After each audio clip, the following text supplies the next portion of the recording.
been a tennis player when I was young, and I had to stop playing because I got a tennis elbow. So I haven't played tennis for almost 15 years or so. And one day I was watching this on my Instagram feed. I saw a video where pickleball was being played inside the stock exchange building. It was an indoor game. So I was like, why stock exchange building? There has to be something.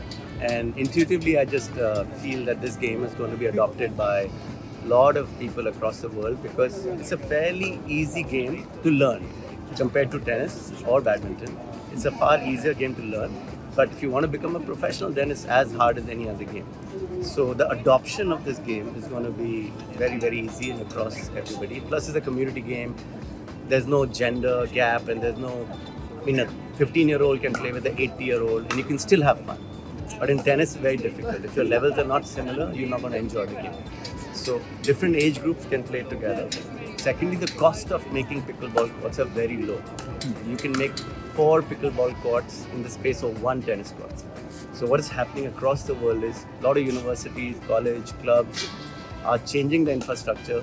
Let's say they have 4 tennis courts, they are giving up 1 tennis court and creating 4 pickleball courts because their revenues and earnings go up immediately.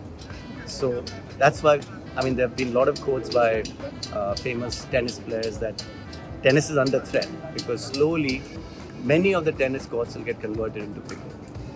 And another reason is when a lot of people, professional tennis players, squash players, badminton players, TT players retire, they take on to pickle. So it's not, people might think it's only a young people's sport. No, it's for the old as well as young. And that's a huge advantage. There's not a single sport where the old people who are retiring also play and young people who are coming to the game also. So what would be an advice you would give to someone who want to transition to pickleball, let's say from badminton to table tennis?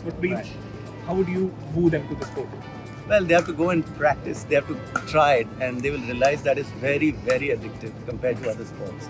So, I mean, it's so much fun and it's much, much easier than anything else. So if you're a tennis player or badminton player, you'll get it very soon. You'll learn the game very fast. How do you think pickleball can reach that?